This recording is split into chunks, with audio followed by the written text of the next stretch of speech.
Voilà, nous sommes donc effectivement juste après la chronique avec Stanislas Benpouamois et l'invité, monsieur Pascal Arossignon-Fou. Nous abordons à présent la causerie matinale.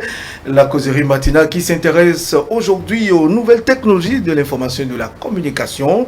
Ces nouvelles technologies qui ont indubitablement induit de nouvelles habitudes de production, de vente, de marketing et même de consommation.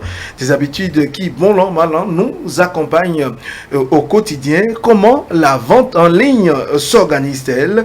Pour quelle habitude de consommation?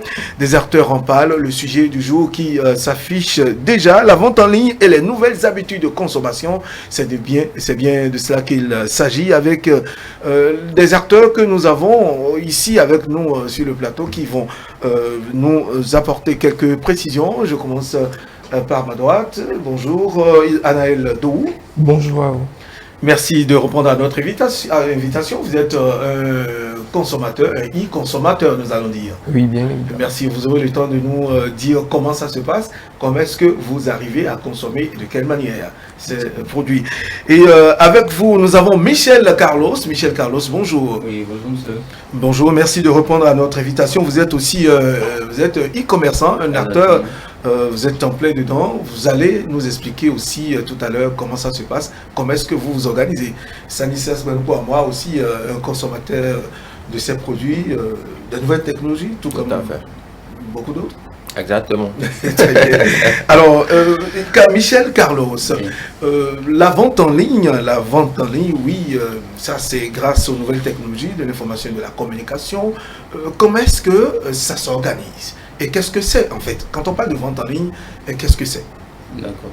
Déjà, il faut savoir que le e-commerce c'est beaucoup plus récent. C'est vrai que depuis peut-être plusieurs années, c'est arrivé dans le monde. Mais en Afrique, ça a pris du temps pour venir. Déjà, le e-commerce, c'est l'ensemble des transactions qui se font en ligne, c'est-à-dire sur la toile. Donc, on utilise Internet pour faire du e-commerce.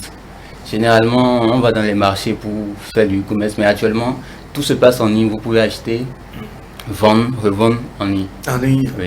Déjà chez vous, sur place, quel que soit l'endroit où vous vous trouvez, c'est ça? Même dans votre lit, vous pouvez vendre, acheter, vous faire des millions. Faire des millions. Exactement. Ça, c'est la dernière phrase qui m'intéresse. Vous pouvez faire des millions. Alors, comment est-ce que vous vous organisez? Et quels sont les types de produits que vous vendez en ligne? Déjà, pour faire du e-commerce, il va vous falloir certains canaux de communication comme les téléphones, les smartphones spécialement, les tablettes, pourquoi pas certaines consoles qui sont adaptées au e-commerce. Donc, pour faire du e-commerce, déjà, vous allez devoir cibler un produit. Si c'est des voitures, si c'est des pains, si c'est peut-être des téléphones portables, il va y avoir différents articles. Différents articles, exactement. Vous allez devoir cibler un produit en particulier parce que si vous devez vous mélanger, c'est-à-dire faire un ensemble de produits, vendre un ensemble de produits, vous n'aurez pas forcément une cible donnée. Donc il va vous falloir vous spécialiser dans un produit donné. Si c'est des téléphones, alors vous allez commencer déjà par publier. Tout se passe en ligne. Donc il va vous falloir déjà montrer à vos consommateurs potentiels que vous avez ces produits-là et que vous pouvez les commercialiser. D'accord. Déjà. Alors, généralement, ça se passe sur WhatsApp ou sur Facebook, où vous pouvez faire des publications. Sur WhatsApp, c'est souvent les statuts. Vous mettez vos articles sur les statuts. Mais également, le plus important ici, c'est d'avoir un nombre indéfini de groupes. Les groupes, c'est des canaux qui permettent, c'est un peu comme un grand marché, mais sur la toile, qui permet aux consommateurs, mais surtout aux vendeurs, de proposer leurs produits. Très bien. Voilà, merci à vous. Anaël Dou, vous êtes un consommateur. Est-ce que c'est ainsi que vous arrivez à découvrir ces produits qui sont mis en ligne et à les acheter? Effectivement, pour acheter un produit en ligne, déjà, vous allez sur Facebook, par exemple. Vous voyez des publications de tel ou de tel produit. Vous avez juste en bas le numéro de la personne du vendeur. Donc vous avez cette chance-là de pouvoir le contacter directement. Aujourd'hui, Facebook nous offre les options où vous cliquez directement sur un bouton pour aller sur son WhatsApp. directement pour lui écrire, négocier le prix si possible. Et ces vendeurs-là ont généralement leurs livreurs qui en même temps sont contactés pour pouvoir vous livrer quand les deux parties arrivent bien évidemment à s'entendre. Oui. Voilà un peu comment ça se passe. Dites-nous, Anaël, quels sont les produits que vous personnellement, vous avez eu la chance d'acheter en ligne? Généralement, ça passe pas de la nourriture premièrement, puisque c'est ce qui... Oui, les fast-food. Aujourd'hui, le monde évolue. Plus le travail, plus on a du travail, plus on a moins de temps de sortir de son bureau, aller acheter quelque chose à manger. Donc, on va sur Internet, on essaye de taper un mets, pourquoi pas, et ça nous affiche des publications concernant ce mets-là. Donc, on rentre dedans, on va voir le numéro et on les contacte directement pour acheter et cela. Mais j'aimerais rappeler quelque chose. Généralement, cela, c'est le e-commerce de l'Afrique. Parce que quand on parle de e-commerce, généralement, en tant que consommateur, quand je veux acheter à l'étranger, je passe par les sites de e-commerce, des sites comme Alibaba et autres, où vous allez pour acheter des trucs généralement sur ces sites de e-commerce là. Tout le dispositif est installé pour vous permettre de directement avoir votre produit sans contacter qui que ce soit, juste avec les échanges, vous les avez. Donc c'est le e-commerce à la façon africaine, béninoise. Voilà, donc c'est plus par les publicités de ces produits qui sont peut-être sur des sites de e-commerce que nous arrivons à découvrir ces produits-là et à commander et à consommer. Donc voilà un peu comment ça se passe. Oui, Michel a quelque chose à ajouter avant que... Oui, allez-y Michel. En réalité, il parlait tout à l'heure de la bouffe, de la nourriture. Et à cet effet, c'est plutôt par certaines applications qui actuellement sont au Bénin, certaines applications qui permettent de commander directement en ligne. Donc vous n'aurez peut-être pas à aller sur un site internet ou à appeler, mais plutôt à avoir une application et voir les différents types de mets qui y a sur l'application, parce qu'en réalité, il y a dans cette application-là plusieurs restaurants que vous pouvez connaître et que vous pouvez ne pas connaître, mais qui proposent des mets assez intéressants à des prix très, très, très intéressants. Alors, j'aurais voulu parler de la nourriture parce que c'est vrai que c'est un côté sensible, mais qui... On va y revenir tout à l'heure. Michel Carlos, si vous le permettez, Stanislas Bueno pour moi. Oui, vous avez écouté les uns les autres. Votre avis sur la question, la vente en ligne, e-commerce et consommation? Oui, je pense que c'est quelque chose dont on ne peut plus se passer aujourd'hui quand on est dans la modernité des choses, quand on veut faire les choses autrement. Aujourd'hui, nous sommes envahis par le développement des nouvelles technologies et donc le monde évolue à une vitesse assez rapide. Si on ne s'accommode pas aux choses, les choses vont certainement nous dépasser. Donc le e-commerce, les échanges en ligne, c'est une réalité globale du début à la fin dans les pays, au niveau des pays européens.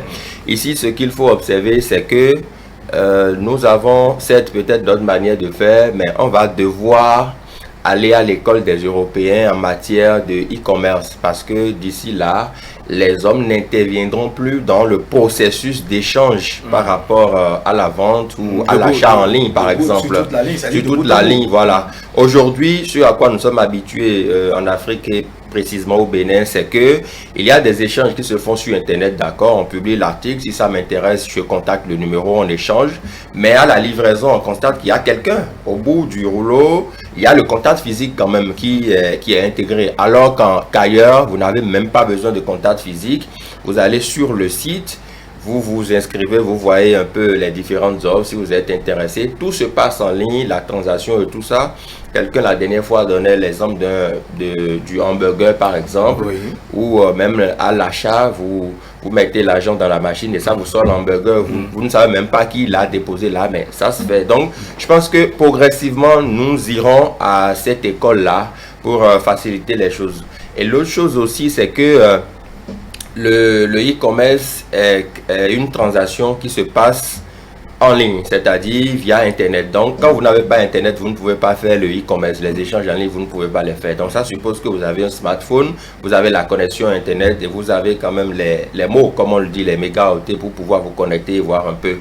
Et à tout moment, vous avez une palette d'offres qui vous est proposée pour différents services, par exemple. Et ce à quoi moi je suis souvent habitué, c'est la vente des appareils électroménagers, par exemple, la vente de la nourriture aussi. Il y a beaucoup de fast-food aujourd'hui qui vous proposent des services de 3 niveaux. Le petit déjeuner, le déjeuner, le dîner.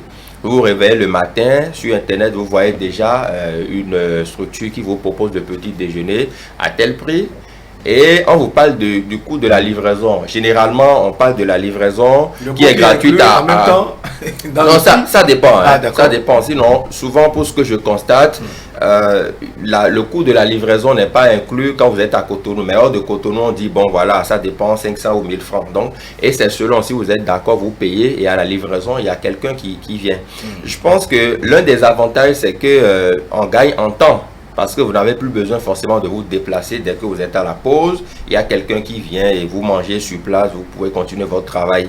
Alors qu'avant, vous dépensez en carburant, en énergie, vous vous déplacez. Il y a des risques aussi qu'on ne souhaite pas, qu'on ne maîtrise pas forcément. Donc, le e-commerce, c'est quelque chose à laquelle, progressivement, c'est quelque chose à laquelle nous nous habituons déjà et dont il va falloir s'accommoder beaucoup plus rapidement au fil du temps parce que au niveau des Européens, ça va très vite. Ils sont déjà à d'autres étapes de ces échanges-là. Nous, on est encore aux étapes primaires, donc il va falloir s'accommoder aux choses très très rapidement.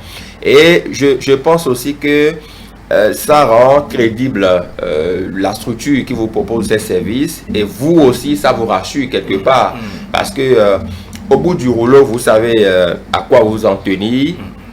Et moi ce qui me plaît de relever, c'est peut-être un risque ou un point négatif selon mes observations, c'est que parfois on vous propose des articles parce que vous savez avec les smartphones aujourd'hui les images sont tellement claires, les images sont tellement nettes, mais quand vous avez l'article au bout du rouleau, on vous présente l'article en vrai, vous vous dites mais ce n'est pas l'image que j'ai vue sur le site, ce n'est pas l'image que j'ai vue sur mon téléphone. Ça, je ne sais pas si cela vous est déjà arrivé, mais à plusieurs reprises cela m'est arrivé et donc ça pose un petit souci. On se dit dans les échanges, j'ai vu l'article sur le site, mais est-ce que je peux le voir en vrai pour avoir la confirmation avant de payer? Donc voilà un peu les quelques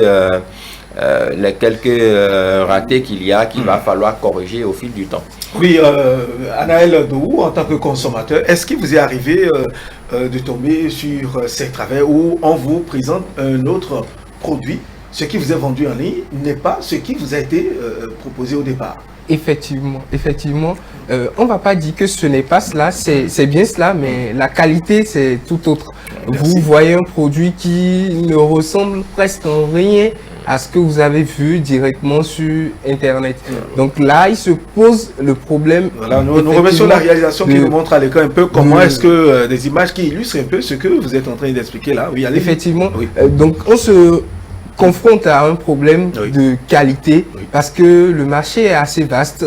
Tout le monde entre dans ce secteur, mais sans forcément avoir les moyens. D'autres se disent, oui, c'est pour se faire de l'argent. Donc, vous voyez un produit qui coûte généralement peut-être 10 000, ou celui-là vous propose ce produit effectivement à 10 000, mais à la livraison, vous voyez que c'est le même produit, mais c'est peut-être un produit de 5 000, une qualité un peu inférieure qu'il vous livre. Donc, voilà un peu les inconvénients qui s'illustrent dans ce secteur. Très bien. Oui, Michel Carlos, vous êtes un e-commerçant. Certainement, ce qui est fast-food, la vente en ligne, du petit déjeuner, du dîner, tout ça, vous vous en occupez. Mais alors, l'aspect que San a relevé tout à l'heure, est-ce que vous en êtes conscient ou c'est un autre produit qu'on propose ou c'est de mauvaise qualité aujourd'hui avec les appareils Android qui sont de haute définition?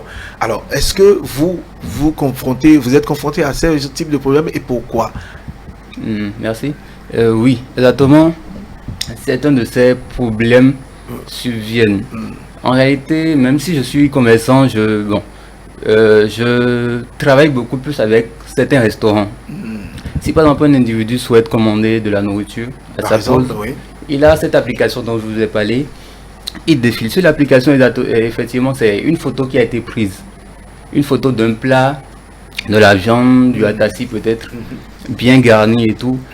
Lorsqu'il commande et qu'il se fait livrer, il va voir peut-être l'atassi, peut-être en fait en petite quantité, la viande qui n'est peut-être pas bien cuite, alors qu'en réalité sur l'application, c'est assez attrayant. Donc c'est vrai que ce problème-là se pose. Également, je travaille avec un entrepreneur qui vend des véhicules. Avec son téléphone, son smartphone, il prend des photos assez intéressantes parce qu'il a un téléphone de cri. Il fait les publications sur Facebook, sur WhatsApp. Quand les clients voient la photo, alors ils sont déjà émerveillés parce que ça a été une photo. C'est attrayant. C'est beau, oui. Mais lorsqu'ils viennent sur le véhicule en question, peut-être ils se disent ah, j'avais pas vu ce côté-ci, j'avais pas vu ce côté-là. Mais en somme, en général, est-ce que là vous n'abusent pas de la confiance des consommateurs? Là, est-ce qu'il n'y a pas un abus de confiance? Bon, ici, dans ce cas-ci, parce qu'en réalité, c'est juste une photo qui a été prise. L'individu, le commerçant peut-être n'a rien à voir avec ce surplus d'intérêt créé qui a été suscité chez le consommateur. Bon, on va pas traiter ça d'abus, mais plutôt puisqu'en réalité le produit en soi est un produit qui peut être consommé, effectivement un produit intéressant qui peut être consommé. Bon, le côté abus n'est pas forcément à citer. Vous n'y trouvez pas, en tout cas vous ne voyez pas en cela un abus? Non. Non. Et ça, oui, sur cet aspect, il y a des personnes qui ont confié, surtout certaines femmes qui ont confié que on a publié par exemple des sacs. Vous savez, les femmes sont friandes de sacs à main, de sacs de sortie. Donc il y a quelqu'un qui a publié des sacs de sortie sur son statut. La dame l'a contacté, elles ont échangé et tout ça. Mais elle s'est rendue compte que pour un sac qui doit coûter 15 000 par exemple, on a dit le prix 15 000 et tout ça, mais en réalité, le sac qui a été livré au final ne coûte que 7 000. En fait, c'est une pacotille en fait. C'est une photocopie du sac de la meilleure qualité en réalité qui a été mis sur statut. Mais parce que le téléphone avait une très haute définition, on n'a pas su déjà au premier regard faire la distinction entre le sac de meilleure qualité et de mauvaise qualité. Il en est de même pour les chaussures aussi. Quelqu'un met une chaussure de très basse qualité en statut, vous voyez que ça brille, mais au fond, ça ne vaut pas le prix auquel on veut vous vendre. Donc je pense que quelque part, même si on doit faire des échanges en ligne, il faudrait quand même une toute petite sincérité de la part du commerçant qui propose les offres. Et c'est là que va se situer la différence entre ce qu'il fait et ce que les autres font. Parce que si vous proposez des articles qui sont de bonne qualité et dont le prix est net, vous dites 10 000 c'est 10 000, on aura confiance en vous et vous aurez d'autres clients. Mais quand vous proposez des articles de basse qualité à pratiquement le même prix que la bonne qualité, je pense que ça pose un petit souci. Et ce qu'il disait par exemple pour les véhicules, on remarque bien souvent beaucoup plus de publications aujourd'hui de véhicules, mais si vous mettez en vente un véhicule qui a un souci, il faut prévenir, on peut prévenir. Exactement. Au niveau du moteur, la qualité du moteur, au niveau de la qualité, voilà, il y a tel problème. La version, si c'est 2001, dites clairement que c'est 2001. Si c'est 2001 et vous mettez dans la publication que c'est une version 2012, et qu'au contact de la réalité, le client s'aperçoit que c'est une version 2001 en lieu et place d'une version 2012 comme précédemment annoncé, ça pose un petit souci. Donc il faudrait quand même que dans les échanges, il y ait une parcelle de sincérité, que le client ne soit pas appâté par une image et qu'il vienne découvrir des coquilles vides. Donc nous allons travailler à ça aussi, puisque nous sommes tous emballés déjà dans cet élan de e-business, e-échange au niveau de l'Internet. Oui, Michel Carlos, un acteur de la chose, vous retrouvez un peu dans ce que San a expliqué tout à l'heure. Oui, effectivement. Il faut manque de sincérité, abus et tout. En fait, c'est là le mauvais côté de la chose que nous décrions avant qu'on ne... Oui. Exactement. Bon, tout cela dépend du commerçant, du e-commerçant. Oui. si Le commerçant qui veut gagner des millions, lui, Oui. peut-être il met toutes les stratégies en place pour gagner ces millions. effectivement, mais Oui. d'un autre côté, si la première fois ou la deuxième fois, il a vendu des produits défaillants ou des produits qui ne sont pas De bonne qualité. de bonne qualité, Oui. à coup sûr, il ne verra plus ces clients-là. Également, ces clients-là, puisqu'on est sur les réseaux sociaux, il peut directement, faire part De cette doléance. de cette doléance, Oui. plutôt de son avis par rapport à ce produit-là, qui directement peut être rejeté par les autres e-consommateurs. Déjà, donc, c'est un risque pour le e-commerçant de vendre des produits qui ne sont pas de qualité, parce qu'il peut rapidement perdre ses clients. Et également, pour le e-commerçant, Oui. c'est une obligation d'être conforme à ces produits. Alors, qu'est-ce que vous y gagnez dans cette vente en ligne, en fait? Qu'est-ce que le consommateur, qu'est-ce que cela peut nous apporter plus tard, si peut-être dans quelques années? Qu'est-ce, selon vous, en mettant, vous qui êtes dedans, qui opérez au quotidien, qu'est-ce que nous pouvons gagner? Quels sont les avantages, en fait? Bon, pour le e-commerçant, c'est déjà de se faire pas forcément de se faire des millions, mais quand même d'être connu sur le plan mondial, sur le plan international. Si je dis Amazon ou Alibaba déjà.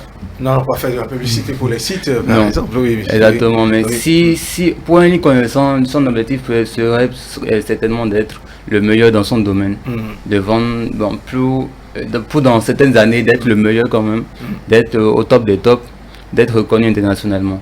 Donc pour lui, son objectif serait d'être connu sur le plan international. Très bien. Oui, Analdo, vous, en tant que consommateur, qu'est-ce que vous y gagnez, la vente en ligne, par exemple? C'est pour la vente en ligne, c'est un secteur qui s'ouvre au monde. Ok. Donc cela, pour nous consommateurs, nous avons cette chance-là de pouvoir acheter des produits. Vous voyez, je suis au Bénin, mais j'utilise peut-être un smartphone récemment sorti qui n'est pas encore en réalité au Bénin, ou bien très difficile à trouver au Bénin. Donc avec le e-commerce, où je suis en contact avec pratiquement le monde entier, parce que j'ai des produits qui se vendent peut-être en France, j'ai des produits d'un peu partout dans le monde. Donc j'ai cette capacité-là de commander depuis l'Europe pour l'avoir ici au Bénin. Donc j'utilise des trucs dernier cri, mais voilà, ce n'est pas encore disponible au Bénin. Donc voilà ce que moi je gagne en cela. Je gagne de la rapidité et je gagne également en termes de produits récents, tout ça. Donc voilà un peu. Oui, ça vous fait du bien. Vous pensez que cela pourra apporter quelque chose à l'économie locale, pourquoi pas nationale?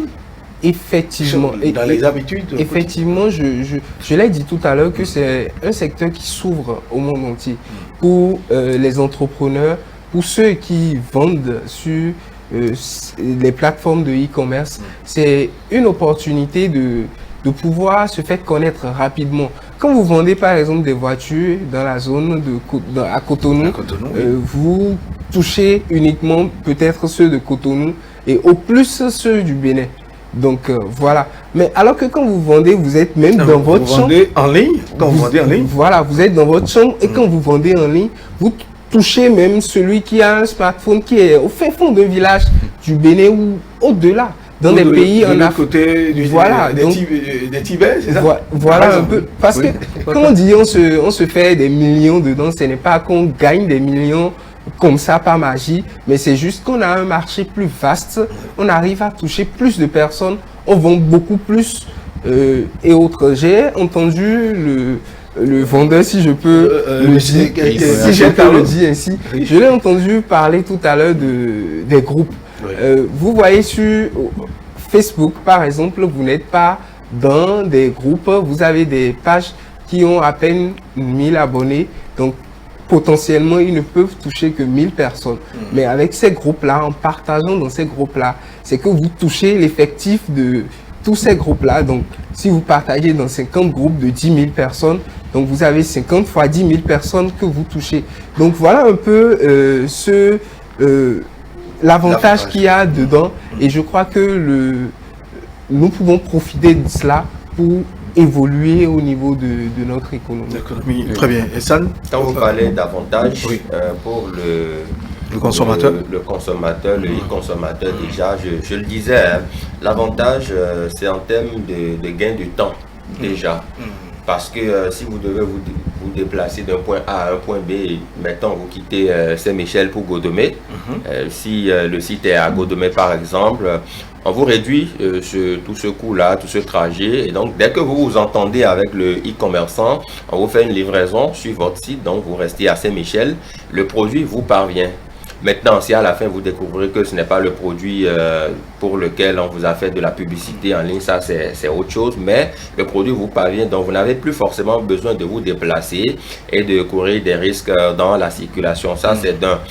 Deuxième chose, je pense aussi que c'est quelque chose qui nous donne l'avantage de réduire un peu les dépenses inutiles.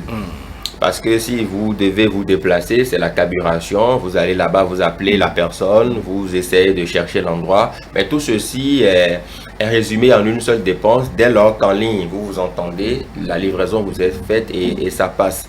Et je voudrais faire remarquer que les ventes en ligne aujourd'hui constituent quand même une filière qui est en plein essor, incontestablement en Afrique et surtout au Bénin, mais il va falloir s'entourer de toutes les garanties nécessaires. Ailleurs, vous verrez que avec le smartphone ou l'ordinateur, le portatif, la personne fait toutes ces transactions en ligne et ça va très très vite. Vous allez remarquer que on peut faire le paiement en ligne, même ce n'est pas les paiements par les réseaux mobiles, ce n'est pas de ça que je parle. Vous vous inscrivez en ligne sur le site vous donne le code d'accès pour que vous puissiez payer l'article en question. Et le code d'accès, dès que vous tapez le code, ça défacte de votre compte bancaire le montant alloué à l'article dont il est question. Et donc c'est ça en fait, à proprement parler, la vente en ligne, c'est que sur tout le processus, vous faites vos échanges, vos transactions via Internet. Même le paiement se fait via Internet. Cela débite votre compte au profit du compte du vendeur. Oui.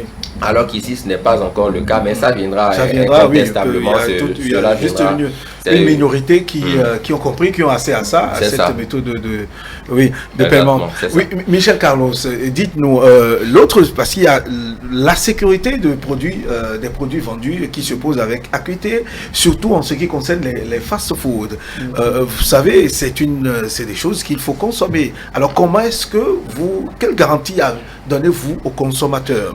Parce qu'il y en a qui s'inquiètent et qui ont véritablement peur de ce que, quelle serait la qualité? Est-ce que le produit ne serait pas empoisonné? En tout cas, comment est-ce que c'est préparé, c'est présenté? Il y a ce problème-là qui se pose. Oui. Comment est-ce que vous vous organisez? Quelle garantie donnez-vous aux consommateurs dans ces cas? Effectivement, il peut y avoir certaines craintes de la part des consommateurs. D'aucuns peuvent dire que ma nourriture a été peut-être empoisonnée. D'aucuns peuvent dire on a peur de lancer la commande. Parce qu'on ne sait pas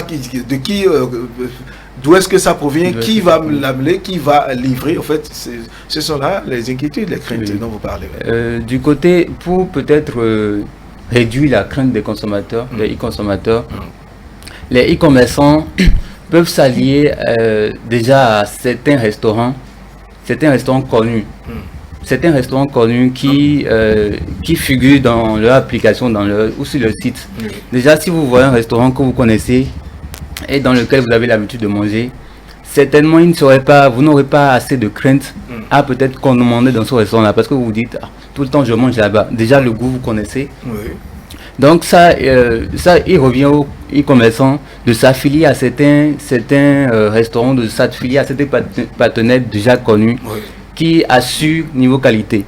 Très bien. Donc du côté des e-commerçants, des e-consommateurs, leur crainte est déjà apaisée sur ce côté-là.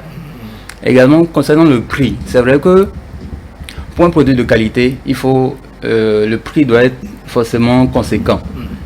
Mais si le e-commerçant peut déjà voir comment gérer niveau côté prix, il saura quand même apaiser également ou bien rassurer le client, le consommateur qui voudra commander, essayer quand même ces produits pour voir si celui-là je peux lui faire confiance ou non. Cette crainte, vous l'avez aussi au nom des consommateurs? Les consommateurs ont cette crainte? Oui, oui. Ah, les consommateurs ont également ces craintes, mais je ne suis pas d'avis du côté des prix. Parce que moi, je me dis, plus le prix est bas, plus ce qu'on me propose, je ne pense pas que c'est de très bonne qualité. Donc, je mise plus sur... je pense plus que quand le vendeur est sûr et garanti de la qualité de son produit, il fixe son prix et ça ne se démarche pas très souvent. Donc, quand vous commandez et que vous avez un catalogue, par exemple, rempli de plein de restaurants, il a parlé tout à l'heure d'antécédents peut-être avec certains restaurants où on sait que la nourriture est de bonne qualité. Mais peut-être je n'ai jamais été dans un restaurant, donc j'ai pas en quelque sorte de garantie de ces restaurants-là. Mais dans le cas général, je crois que c'est un marché assez vaste, un marché où il y a beaucoup de personnes. Donc ils sont de façon permanente en concurrence. Donc ce qui fait que chacun mise sur la qualité de son produit pour que vous puissiez vous abonner indéfiniment à eux. Donc côté qualité, je crois qu'ils veillent à cela. Et ce qui ne va pas très souvent, c'est quand ce qu'ils vous préparent ne vous correspond pas, ne correspond pas à vos goûts personnels. On n'est pas bien fait. Bon, bien préparé, je vous ai dit. Bon, c'est un peu rare de voir des trucs qui ne sont pas très bien préparés. Parce que, comme je l'ai dit, le marché est très vaste. Il y a beaucoup de personnes et vous pouvez changer de restaurant très rapidement. Donc, quand l'offre, c'est beaucoup, je crois qu'il mise plus sur la qualité pour avoir de la demande. Très bien. Voilà. Sécurité par rapport à ce qui est livré, garantie, tout, ça fait un ensemble. Et le consommateur aussi se pose des questions.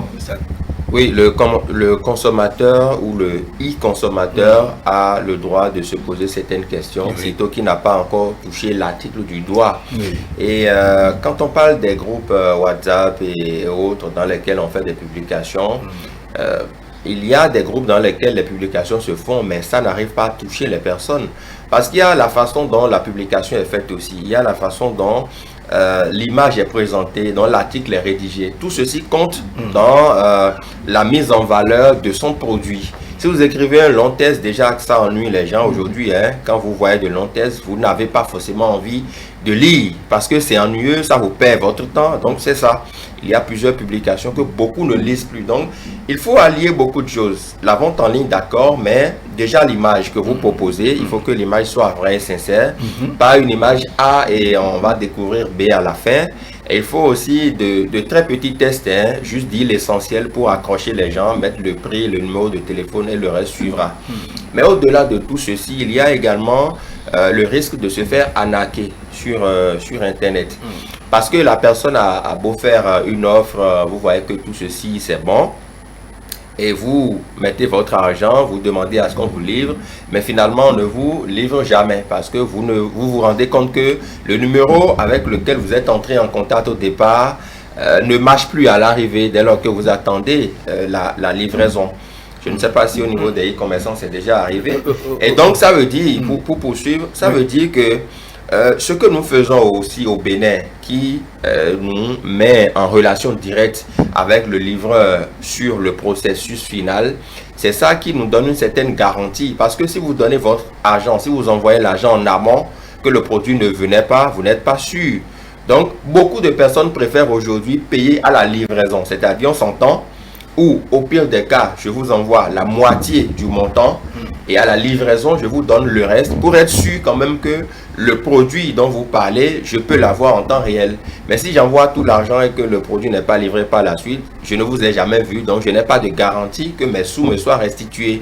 Alors que sous d'autres cieux, le processus est tellement clairement établi que avec les sites qui vous sont proposés, la façon dont l'argent est défalqué de votre compte au profit de celui du vendeur, dès lors qu'il y a un petit souci, vous pouvez faire une traçabilité et rentrer en possession de vos sous, ce qui n'est pas encore le cas ici. Donc, il faut faire très attention par rapport à cette aspect. Oui, Anel, en tant que consommateur, votre réaction par rapport? Oui, je suis tout à fait d'accord parce que c'est arrivé à un proche déjà qui a sollicité un e-commerçant pour remplir, qui proposait des services pour remplir les portefeuilles électroniques. Donc, il voulait juste remplir son portefeuille électronique et il a envoyé près de 600 000 francs qui CFA. Oui, CFA.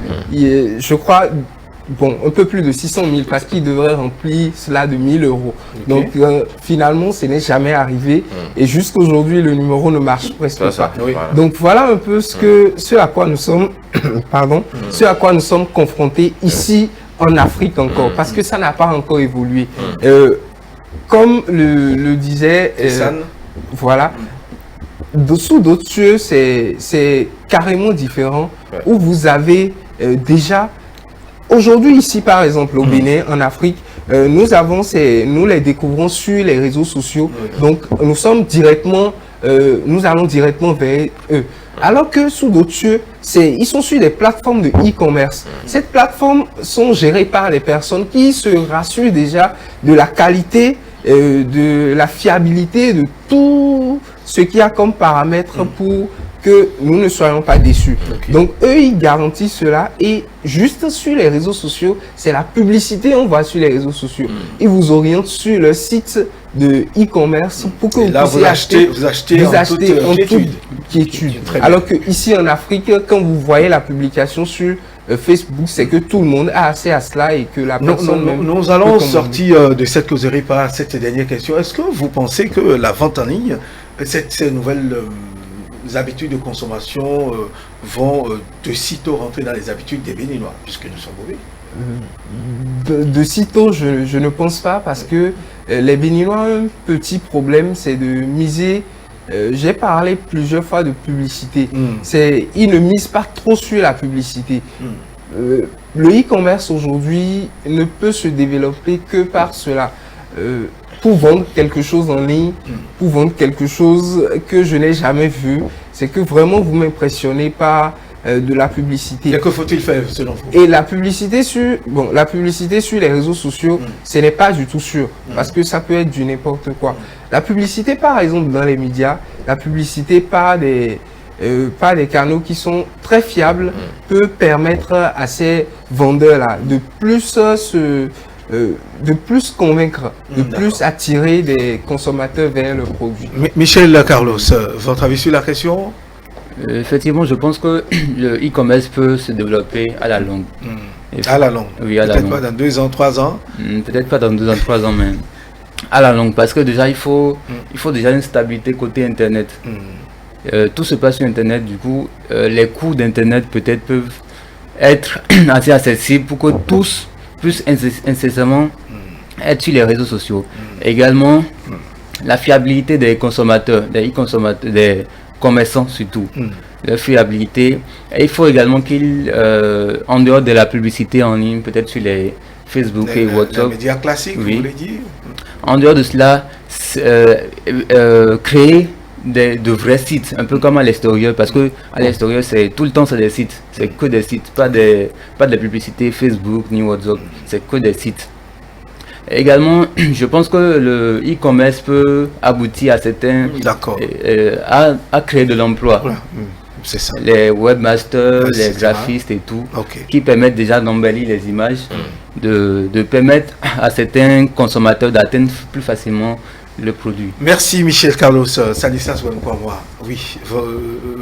Est-ce que les habitudes de sitôt, pour qu'on rentre dans l'ère de la modernité, proprement dit? Et j'observe que les habitudes sont déjà là. Les Africains, les Béninois s'accommodent déjà quelque peu aux échanges sur Internet. Mais ce n'est pas encore le processus dans son ensemble en fait. On est habitué à avoir des publications, à demander le prix. Donc, quelque part, c'est déjà un petit pas vers le e-commerce. Mais il y a d'autres aspects à intégrer pour que sur tout le processus, on puisse véritablement le faire en toute transparence avec la sérénité requise. Mais une fois encore, il faudrait que les e-commerçants puissent quand même donner la confiance à leurs consommateurs. À leurs consommateurs, oui, nous y sommes, l'ère proprement dite de la modernité des nouvelles technologies de l'information et de la communication pour la vente en ligne, pour que ces nouvelles habitudes soient véritablement ancrées en nous au quotidien. Merci à vous, Anaël Doho, d'être là. Je rappelle que vous êtes e-consommateur, Michel Carlos, e-commerçant, Stanislas Segouanou pour moi, un e-consommateur aussi, qui ne dit pas son nom. Merci de nous avoir suivis, mesdames et messieurs. Nous allons à présent mettre un thème à votre émission le matin de ce jour. Merci de votre fidélité. Juste après nous, le reste du programme. N'oubliez pas de nous retrouver sur l'ensemble de nos canaux digitaux. Très bonne journée à vous tous. On se retrouve demain matin.